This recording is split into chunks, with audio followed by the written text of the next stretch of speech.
नमस्कार। स्वागत है आपका मेरे चैनल प्लेनेट ऑफ टेल्स पर। आज मैं आपको सुनाऊंगी मुंशी प्रेमचंद की लिखी हुई कहानी मुबारक बीमारी। ये कहानी दो पीढ़ियों की सोच के बीच के अंतर को जाहिर करती है। तो आइए सुनते हैं। रात के 9 बज गए थे। एक युवती अंगीठी के सामने बैठी हुई आग फूंकती थी और उसके गाल आग के कुंदनी रंग में दहक रहे थे। उसकी बड़ी बड़ी आंखें दरवाजे की तरफ लगी हुई थीं। कभी चौंक कर आंगन की तरफ ताकती, कभी कमरे की तरफ। फिर आने वालों की इस देरी से त्योरियों पर बल पड़ जाते और आंखों में हल्का सा गुस्सा नजर आता। कमल पानी में झकोले खाने लगता। इसी बीच आने वालों की आहट मिली। कहर बाहर पड़ा खर्राटे ले रहा था। बूढ़े लाला हरनाम दास ने आते ही उसे एक ठोकर लगाकर कहा, कम वक्त, अभी शाम हुई है और अभी सी लंबी तान दी। नौजवान लाला हरिदास घर में दाखिल हुए। चेहरा बुझा हुआ, चिंतित। देवकी ने आकर उनका हाथ पकड़ लिया और गुस्से व प्यार की मिली हुई आवाज में बोली, आज इतनी देर क्यों हुई?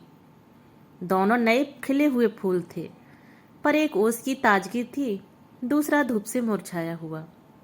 हरिदास, हाँ आज देर हो गई। तुम यहाँ क्यों बैठी रही? देवकी, क्या करती, आग बुझी जाती थी, खाना न ठंडा हो जाता। हरिदास, तुम जरा से काम के लिए इतनी आग के सामने न बैठा करो, बाज आया गर्म खाने से।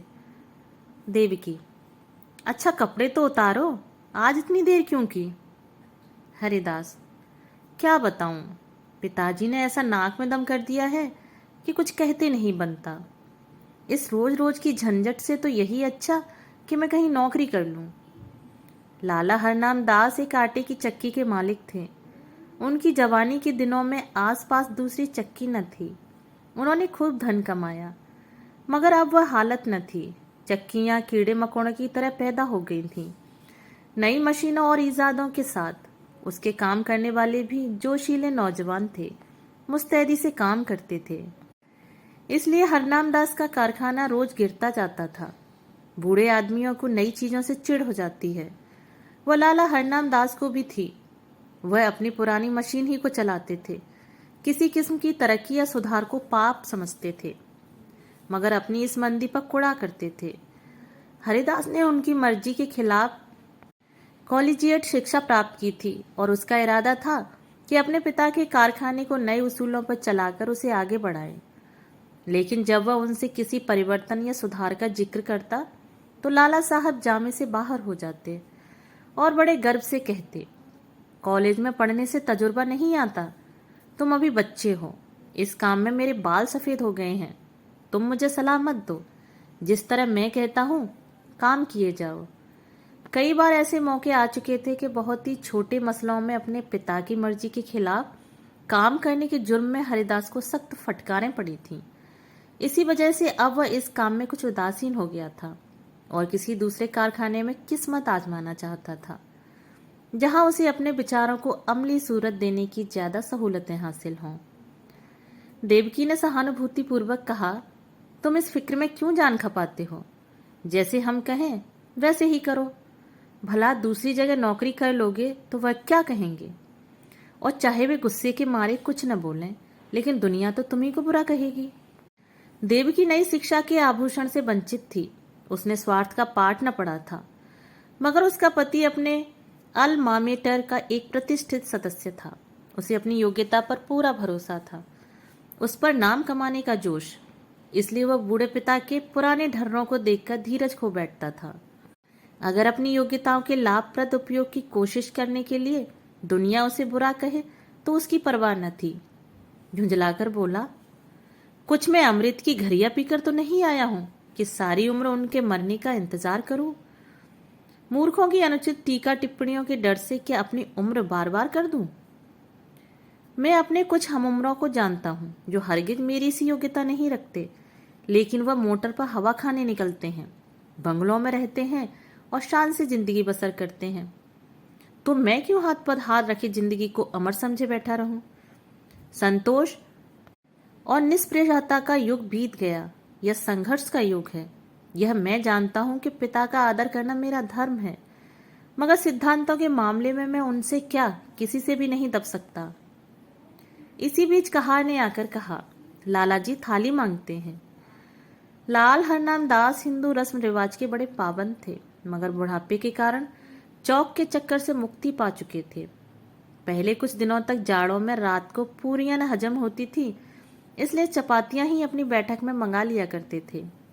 मजबूरी ने वह कराया जो हुज्जत और दलील के काबू से बाहर था। हरिदास के लिए भी देवकी ने खाना निकाला। पहले तो वह हजरत बहुत दुखी नजर आते थे, लेकिन बघार की खुशबू ने खाने के लिए चाव पैदा कर दिया था। अक्सर वह अपनी आंख और नाक से हाजमे का काम लिया करते थे।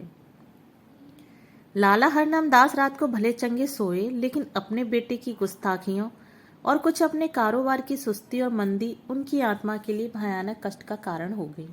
और चाहे इसी उद्विग्नता का असर हो, चाहे बुढ़ापे का, सुबह होने से पहले उन पर लकवे का हमला हो गया। जबान बंद हो गई और चेहरा ऐंठ गया। हरिदास डॉक्टर के पास दौड़ा। डॉक्टर आए, मरीज को देखा और बोले, डरने की कोई बात नहीं, सेहत होगी, मगर 3 महीने से कम न लगेंगे। चिंताओं के कारण यह हमला हुआ है, इसलिए कोशिश करनी चाहिए कि वह आराम से सोएं, परेशान न हों, और जुबान खुल जाने पर भी जहां तक मुमकिन हो बोलने से बचें। बेचारी देवकी बैठी रो रही थी। हरिदास ने आकर उसको सांत्वना दी और फिर डॉक्टर के यहाँ से दवा लाकर दी। थोड़ी देर में मरीज को होश आया। इधर उधर कुछ खोजती हुई सी निगाहों से देखा कि जैसे कुछ कहना चाहते हैं, और फिर इशारे से लिखने के लिए कागज मांगा। हरिदास ने कागज और पेंसिल रख दी तो बूढ़े लाला साहब ने हाथों को खूब संभाल कर लिखा। इंतजाम दीनानाथ के हाथ में रहे। ये शब्द हरिदास के हृदय में तीर की तरह लगे। अफसोस, अब भी मुझ पर भरोसा नहीं, यानी कि दीनानाथ मेरा मालिक होगा और मैं उसका गुलाम बनकर रहूंगा। यह नहीं होने का। कागज लिए देवकी के पास आए और बोले, लाला जी ने दीनानाथ को मैनेजर बनाया है। उन्हें मुझ पर इतना भी एतबार नहीं है, लेकिन मैं इस मौके को हाथ से न जाने दूंगा। उनकी बीमारी का अफसोस तो जरूर है, मगर शायद परमात्मा ने मुझे अपनी योग्यता दिखलाने का यह अवसर दिया है और इससे मैं जरूर फायदा उठाऊंगा। कारखाने के कर्मचारियों ने इस दुर्घटना की खबर सुनी तो बहुत घबराए। उनमें कई निकम्मे बेमसरफ आदमी भरे हुए थे जो सिर्फ खुशामद और चिकनी चुपड़ी बातों की रोटी खाते थे। मिस्त्री ने कई दूसरे कारखानों में मरम्मत का काम उठा लिया था। रोज किसी न किसी बहाने से खिसक जाता था। फायरमैन और मशीन मैन दिन को झूठ मूठ चक्की की सफाई में काटते थे और रात के काम करके ओवर टाइम की मजदूरी लिया करते थे। दीनानाथ जरूर होशियार और तजुर्बेकार आदमी था, मगर उसे भी काम करने के मुकाबले में जी हाँ रटते रहने में ज्यादा मजा आता था। लाला हरनाम दास मजदूरी देने में बहुत हीले हवाले किया करते थे और अक्सर काट कपट के भी आदी थे। इसी को वह कारोबार का अच्छा उसूल समझते थे। हरिदास ने कारखाने में पहुंचते ही साफ शब्दों में कह दिया कि तुम लोगों को मेरे वक्त में जी लगाकर काम करना होगा। मैं इसी महीने में काम देखकर सबकी तरक्की करूंगा। मगर अब टाल मटोल का गुजर नहीं। जिन्हें मंजूर न हो वो अपना बोरिया बिस्तर संभाले। और फिर दीनानाथ को बुलाकर कहा, भाई साहब, मुझे खूब मालूम है कि आप होशियार और सूझबूझ रखने वाले आदमी हैं।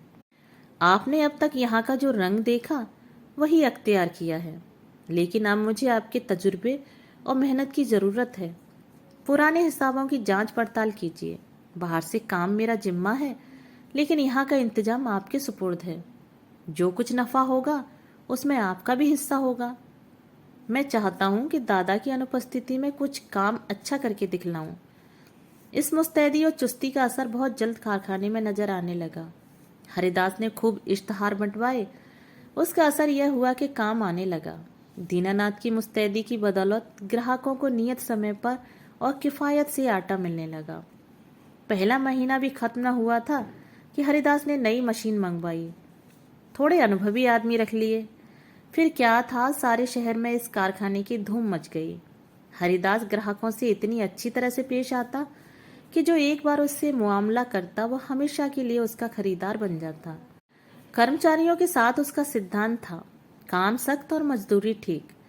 उसके ऊंचे व्यक्तित्व का भी स्पष्ट प्रभाव दिखाई पड़ा। करीब करीब सभी कारखानों का रंग फीका पड़ गया।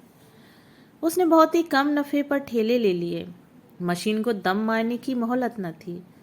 रात और दिन काम होता था। तीसरा महीना खत्म होते होते उस कारखाने की शक्ल ही बदल गई। हाथे में घुसते ही ठेले और गाड़ियों की भीड़ नजर आती थी। कारखाने में बड़ी चहल पहल थी। हर आदमी अपने अपने काम में लगा हुआ था। इसके साथ ही प्रबंध कौशल का यह वरदान था कि भद्दी, हड़बड़ी और जल्दबाजी का कहीं नामो निशान न था।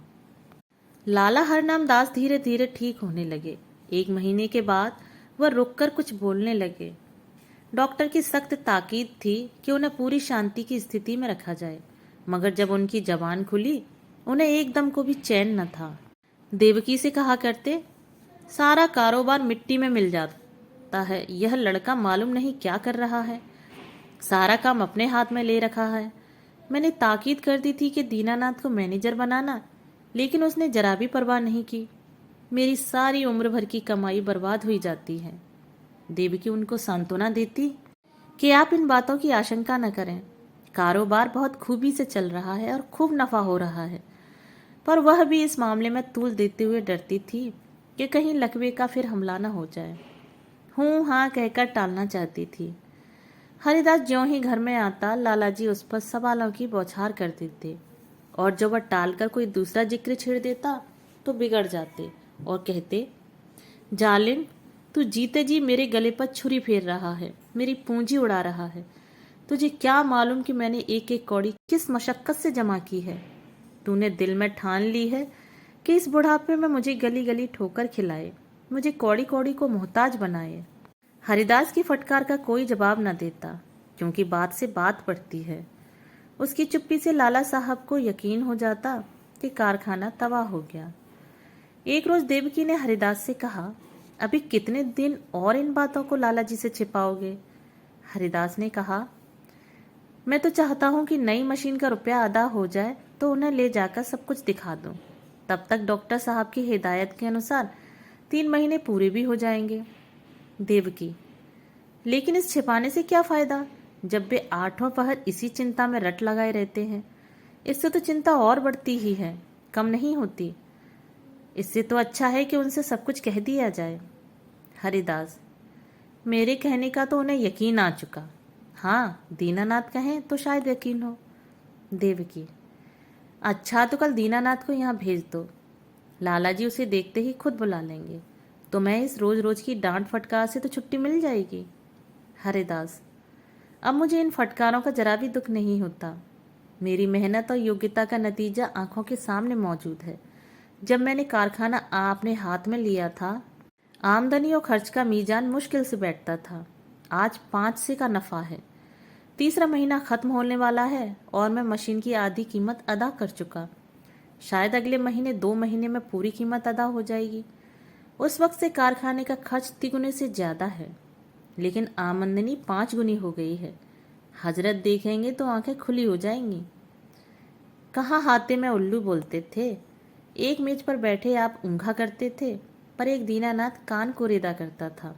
मिस्त्री और फायरमैन ताश खेला करते थे। बस 2-4 घंटे चक्की चल जाती थी। अब दम मारने की भी फुर्सत नहीं है। सारी जिंदगी में जो कुछ न कर सके वह मैंने 3 महीने में करके दिखा दिया। इसी तजुर्बे और कार्रवाई पर आपको इतना घमंड था। जितना काम वह 1 महीने में करते थे उतना मैं रोज कर डालता हूँ। देवकी ने भत्सनापूर्ण नेत्रों से देखकर कहा, अपने मुंह मियाँ मिट्ठू बनना कोई तुमसे सीख ले। जिस तरह माँ अपने बेटे को हमेशा दुबला ही समझती है, उसी तरह बाप बेटे को हमेशा नादान समझा करता है। यह उनकी ममता है, बुरा मानने की बात नहीं है। हरिदास ने लज्जित होकर सर झुका लिया। दूसरे रोज दीनानाथ उनको देखने के बहाने से लाला हरनाम दास की सेवा में उपस्थित हुआ। लाला जी उसे देखते ही तकिए के सहारे उठ बैठे और पागलों की तरह बेचैन होकर पूछा, क्यों, कारोबार सब तबाह हो गया कि अभी कुछ कसर बाकी है? तुम लोगों ने मुझे मुर्दा समझ लिया है, कभी बात तक न पूछी। कम से कम मुझे ऐसी उम्मीद नहीं थी। बहू ने मेरी तीमारदारी न की होती तो मर ही गया होता। दीनानाथ, आपका कुशल मंगल रोज बाबू साहब से पूछ लिया करता था। आपने मेरे साथ जो नेकियां की हैं उन्हें मैं भूल नहीं सकता। मेरा एक एक रोआ आपका एहसानमंद है। मगर इस बीच काम ही कुछ ऐसा था कि हाजिर होने की मोहलत न मिली। हरनामदास, खैर कारखाने का क्या हाल है? दिवाला होने में क्या कसर बाकी है? दीनानाथ ने ताज्जुब के साथ कहा, यह आपसे किसने कह दिया कि दिवाला होने वाला है?